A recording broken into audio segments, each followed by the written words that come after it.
성령의 은사와 은혜에 대해서 말씀을 좀 나눌 거예요. 그래 이 부분의 말씀들을 잘 귀담아 들으시면 좋겠어요. 첫 번째로는 이 성령의 은사가 있습니다. 성령의 은사. 우리 굉장히 많이 듣고 말하고 있는 그런 영역이에요. 그러면 이 성령의 은사는 언제 오느냐? 이 사람이 예수 그리스도를 우리가 딱 믿는 순간에 거듭남을 경험하게 되는 거거든요.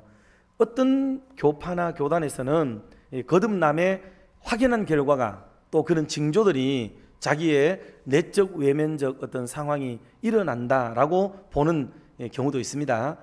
그러나 다 그렇지만은 않아요.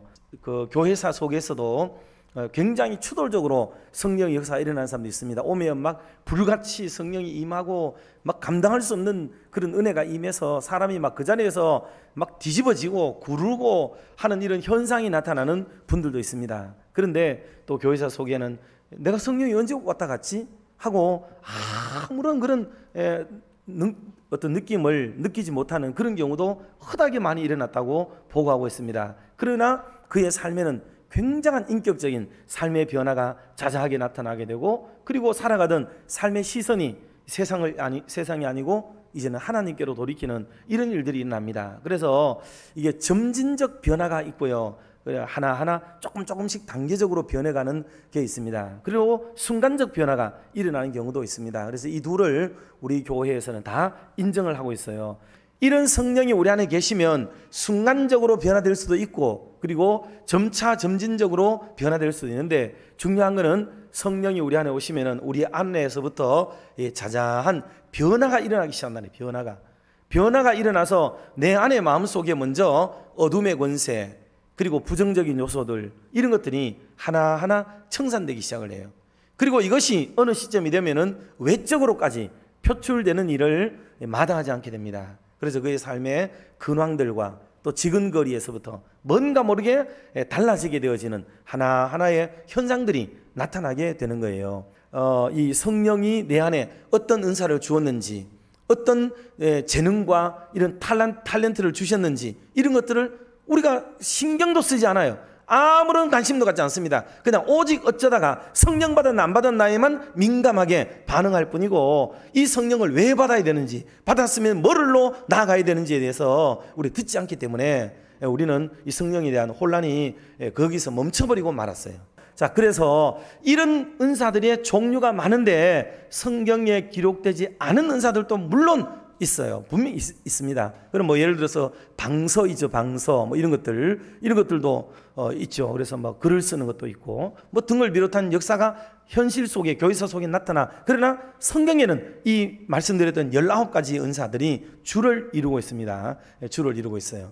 자, 그런데 이런 은사는 다 어떤 식으로 사용되어야 되느냐 하면, 자, 1번 한번 보도록 하죠. 첫 번째 같이 읽어봅니다. 은사는 교회를 위하여 사용해야 한다.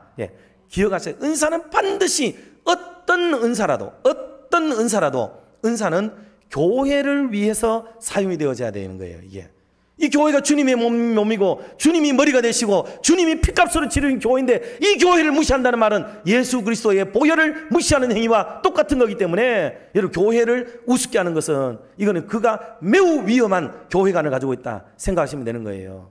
여러분, 반드시 교회를 위해야 돼요. 교회. 목사도 교회를 위해서, 장로들도 교회를 위해서, 자기 개인을 위하면 안 돼요. 전부 교회를 위해서 하는 게 무엇보다도 중요하다 하는 것을 반드시 가져야 됩니다. 자, 두 번째로 같이 한번 보도록 하겠습니다.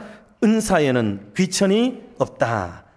은사는 귀천이 없어요. 왜? 다 한 성령님이 주신 거잖아요. 그런데 은사가 뭐 좋은 은사가 있고 나쁜 은사가 있어요. 그러나 아무리 좋은 목사의 은사라고 할지라도 교회에 유익이 되지 않으면은, 교회에 유익이 되지 않으면 안 되지.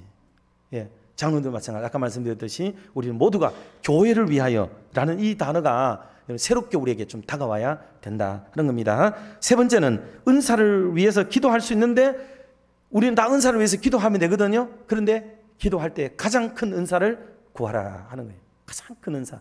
가장 큰 은사가 뭐예요? 무슨 은사가 제일 큰 은사죠? 사랑. 맞아요. 사랑의 은사. 왜 사랑의 은사가 제일 큰 은사냐 하면, 사랑은 가장 많은 유익을, 가장 큰 유익을 줄 수 있기 때문에 사랑의 은사가 제일 큰 거예요. 그게 고린도전서 12장 31절 말씀인데 우리 다 알고도 계세요. 같이 한번 합독합시다. 너희는 더욱 큰 은사를 사모하라. 내가 또한 가장 좋은 길을 너희에게 보이리라. 아멘. 그래서 가장 큰 은사, 모든 은사들을 포괄하고도 남을 수 있는 은사. 예, 아까 뭐 예언의 은사, 병 고치는 은사, 뭐 쉽게 말하면 목사, 장로의 은사 등을 비롯한 모든 은사들을 망라하고 그 모든 것을 그는 은사를 가졌을지라도 이 은사가 없으면은 안 돼. 그게 바로 뭐냐면 사랑이에요, 사랑. 여러분, 그래서 이제 열매 부분에도 이게 나오는 겁니다만은요, 목사가 사랑 없이 목회하면 어떻게 될까요? 되겠어요? 성가대가 사랑 없이 찬양하려면 뭐가 되겠어요? 지 자랑하려고? 교사가 사랑 없이 아이들을 뭘 가르쳐요 도대체? 예, 우리가 교회 봉사를 하는데 교회 사랑하는 마음이 없이 어떻게 교회를 봉사해요? 죽을 맛이지요. 방송실에서 차량 운행하고 청소하고 여러분 이렇게 서브하는 일들, 땔감처럼 사용되어지는 모든 봉사가 사랑이 없다면 여러분 그 봉사가 뭔 재미가 있고 맛이 있어요. 그런데 우리 교회, 내 교회 사랑하는 마음으로 이 모든 일을 할 때 자부심이 되는 거예요. 자부심. 얼마나 기쁜지요. 이게 바로 사랑의 은사. 이 은사는 모든 걸 덮어버리고 모든 것에 유익을 주는 은사이기 때문에 이 제일 큰 통짜발이 큰 사랑이 은사가 사랑이다 하는 것을 기억하고, 여러분 특별한 은사가 내게 없는 것 같다, 도저히 그렇다면은 하나님 제가 더욱 많은 걸 사랑할 수 있는, 오히려 그게 가장 큰 은사이기도 하죠. 그래서 사랑하는 은사를 주세요. 내가 목사님도 사랑하고 우리 교회도 사랑하고 장로님들도 사랑하고 우리 어린아이들도 사랑하고 우리 청년들 볼 때도 눈에 눈물이 날 정도로 사랑할 수 있는 그런 사랑의 마음을 하나님 제게 주세요 하고 그렇게 해서 사랑을 나눠주는 거 있잖아요. 여러분 이게 제일 큰 은사예요. 그러니 은사를 사용할 수 없는 사람은 교회 안에 아무도 없고, 건강한 교회일수록 은사의 다양성이 나타나게 되고, 교회가 클수록 아무리 커도 그 안에는 모든 분들이 은사를 사용하는 사람들이 그 속에 있게 되겠지요. 그리고 은사가 사장될 수가 없어요. 사장. 은사는 사장될 수 없다.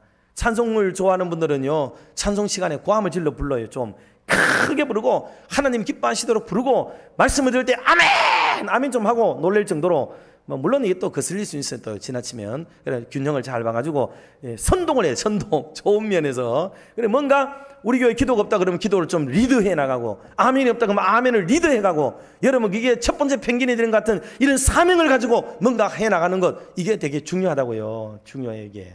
아시겠어요? 이게 그래서 은사는 사용되지 않을 사람이 아무도 없는 거예요.